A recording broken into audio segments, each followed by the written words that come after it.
Today, amen. The 17th chapter of Samuel, beginning at verses 23 to 31.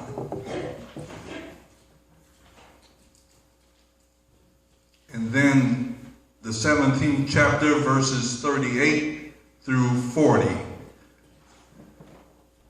Verse 23 of the 17th chapter reads as thus: And as he talked with them, behold, there came up the champion, the Philistine of Gath, Goliath by name, out of the armies of the Philistines, and spake according to the same words. And David heard them. And all the men of Israel, when they saw the man, fled from him, and were sore afraid.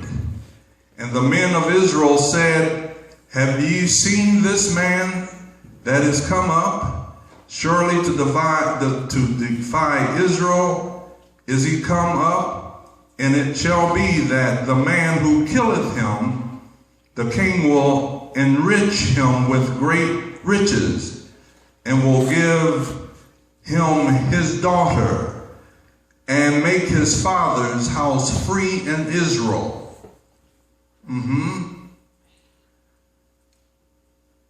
And David spake to the men that stood by him, saying, What shall be done to the man that killeth this Philistine, and taketh away the reproach from Israel?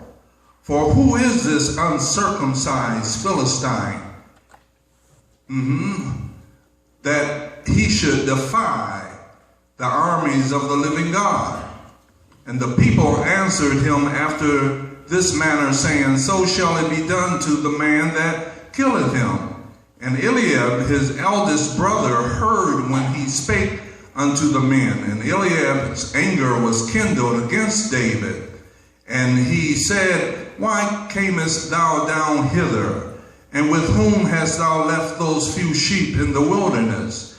I know thy pride and thy naughtiness of thine heart, for thou art come down that thou mightest see the battle.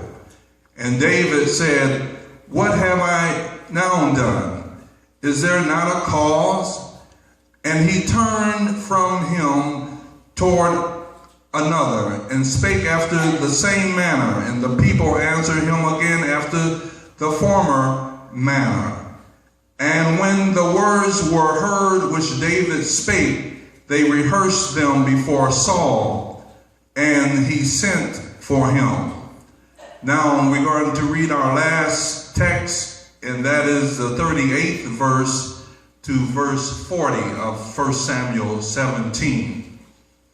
And Saul armed David with his armor, and he put a helmet of brass upon his head. Also he armed him with a coat of mail. And David girded his sword upon his armor, and he essayed to go, for he had not proved it. And David said unto Saul, I cannot go with these, for I have not proved them. And David put them off him.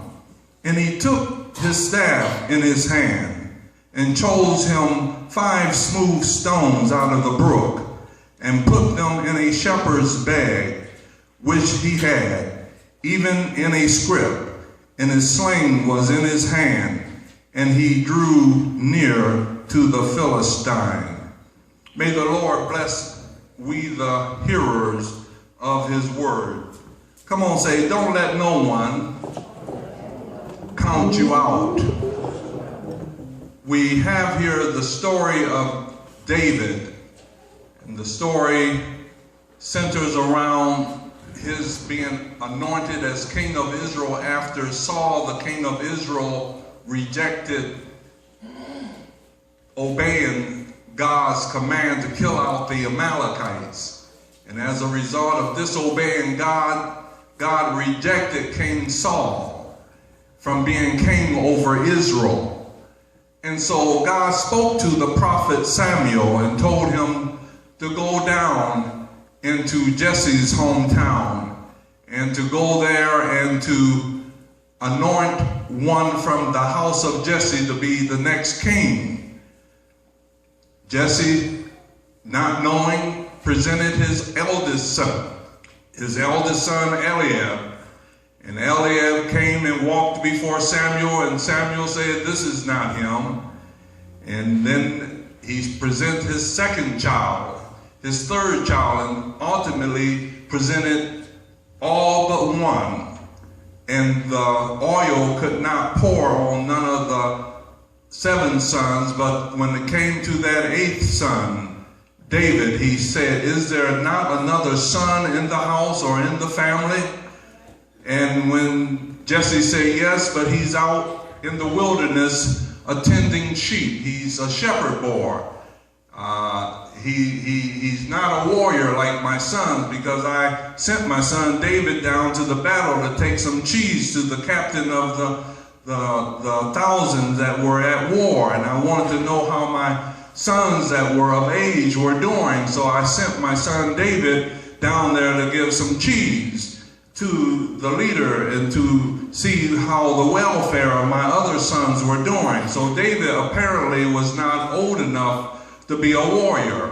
We'll find that out later as we go into this story, that David apparently is the one that the oil pours, and he is the one that God approved to be the king of Israel. David ultimately was being counted out by his father. David was being counted out because of the fact he was ruddy. He was of a beautiful countenance. He was a mama's boy, maybe. He was being counted out. He wasn't robust and didn't have the muscles and the warlike body to be a warrior.